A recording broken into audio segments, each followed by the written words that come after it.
ചേടാ മാരുതി കാറിൽ എങ്ങനെയാടാ കുതിരയെ കൊണ്ടുവന്ന് 5000 പേർക്ക് ഡിന്നറൊക്കെ അടിച്ചു മാറ്റിയ കിടക്ക വരെ അടിച്ചു മാറ്റിയവന്മാർ. കൊല്ലത്ത് കോർപ്പറേഷനിൽ ഒരു ഫെസ്റ്റിവൽ നടത്തിക്കൊണ്ട് CPM കാര് അപ്പൊ ഒരു കുതിരയെ കൊണ്ടുവന്നു. അപ്പൊ കുതിരയെ കൊണ്ടുണ്ടെങ്കിൽ ഈ കുതിരയുടെ വാഹനത്തിന്റെ വൗച്ചർ എഴുതി മേടിക്കണമല്ലോ. അപ്പൊ വൗച്ചർ എഴുതി കൊടുത്തൊരു വണ്ടിയുടെ നമ്പർ എഴുതി കൊടുത്തു. അപ്പൊ നമ്മുടെ ലോക്കൽ ഫണ്ട് ഓഡിറ്റ് വിഭാഗം അത് പരിശോധിച്ചു. വണ്ടി നോക്കിയപ്പോ മാരുതി കാർ. ചേടാ മാരുതി കാറിൽ എങ്ങനെയാടാ കുതിരയെ കൊണ്ടുവന്ന്? മാരുതി കാറിൽ കുതിരയെ കൊണ്ടുവന്ന വില്ലന്മാരാണ് ആഗോള അയ്യപ്പ സംഗമം നടത്തിയത്. മുഴുവൻ അടിച്ചു മാറ്റി അയ്യപ്പന്റെ പേരിൽ. എത്ര കോടിയാണോ എന്റെ ദൈവമേ അടിച്ചു മാറ്റിയിരിക്കുന്നത്. ഇപ്പൊ അതിനുത്തരം പറഞ്ഞുകൊണ്ട് കള്ളക്കണക്കും പറഞ്ഞുകൊണ്ട് വീണ്ടും ഇറങ്ങിയിരിക്കുക.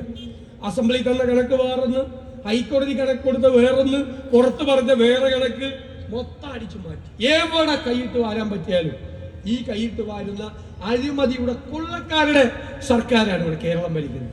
കോടതി നോക്കിയുന്ന കാര്യത്തിൽ ഇത്ര അടിച്ചു മാറ്റി. എല്ലാ കാര്യത്തിലും കോടതിക്ക്